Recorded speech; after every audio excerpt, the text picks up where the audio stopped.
this is the place that you can probably get the most biofuel from because this has the highest biomass per acre of any place else in the world. So basically this has the most living and dead material of any other place on the entire planet. Okay? So if you were a spiritual person, this is the most life will be around you. If you're a scientific person, this is one of the most interesting places because of terms of how much life. Not diversity. It's not very biodiverse. But this is the most living part of the planet. So if you wanted to go, oh, this is the spot to do it. Okay?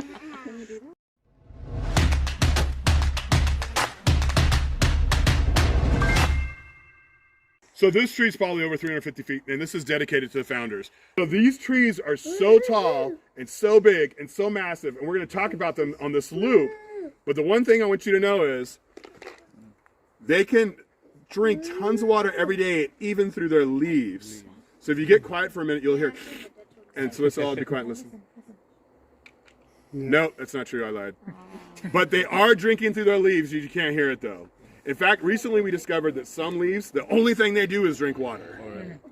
So Redwood's got some magical powers. That's one of them. I'm going to tell you the rest, but you're going to have to wait. So how much do they drink? Hundreds of gallons a day, depending on the time of year. So it could be up to 200 to 400 gallons, depending on the size of the tree. Wow. So it's, and how much percentage-wise split between the roots and the leaves? very small percentage comes from the leaves, and almost all of the leaf drinking happens during the summer, and it's fog. Okay. So different, and she probably knows this way better than me, but like the isotopes in water, we can tell if it comes from fog or if it comes from rainwater. Okay. So during the summer, we know that there's a bigger percentage of the fog being drank through leaves. And chemical engineer, if I say anything that you know that's not true, tell me in private. So this is called a goose pin tree.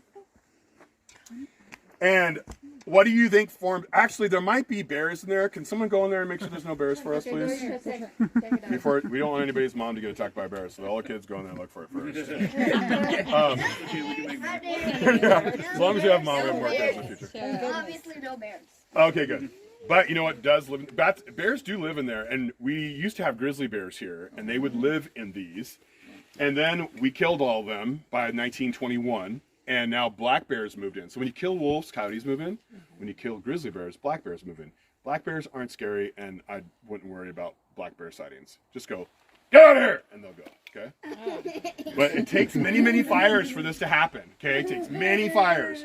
So a fire gets in there and burns a little bit, and then a fungus called Perea sequoia, which is named after this tree, gets in there, eats a little bit, and the fire and the fungus take turns until it hollows this out. This takes a very long time, and you'll only see these in old growth forests. Really big forests like this one, okay? So there's bats that live in there. Did you guys see any bats when you were in there? No. Maybe one more quick look, see if there's any bats. Look up. And then don't look up with your mouth open because they might poop in your mouth. So just be careful. Keep your mouth closed when you look up. I like how we still all go there. Don't go bats. Don't do that. So we have 14 different species of bats that live in this park. 13 or 14 depending on which researcher you talk to. So this place is bat-alicious. And the reason why is because old growth forests, really old trees, have more complexity, more hollows. And so bats and other cool animals can live there, okay?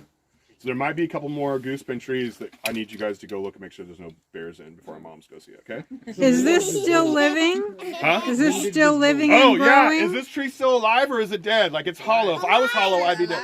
How do we know it's alive? It's in the ground. Well, it could be dead in the ground. It's got So it's another one. This tree is alive, and I could tell it's alive because of what? Green. Does this tree have green on it? Yeah. It does? Then it's still alive. Yeah. So they can be hollow and still alive, and I'll show you how they do that in a little bit. But we're going to have to wait. So let's go this way. That's poison up. Some humans, it doesn't affect other animals. Okay. I don't know why it affects us. And don't put your clothes on or the shoes you were wearing on because the oil can stay on your clothes or your dogs or your cats. Was it Dawn soap and what? Dawn soap and a washcloth and lots of water. Okay. Gets poison oak off. This is the grandparent tree because it reminds me of my grandparents. They were immigrants from Ireland. Well, their parents were. They were first generation. Super poor. Went through the Depression, World War II. And they survived for a very long time. They knew each other for 8 days. They got married, and they were married for 50 years until my grandfather died. Pretty cool, huh? So this tree is still alive.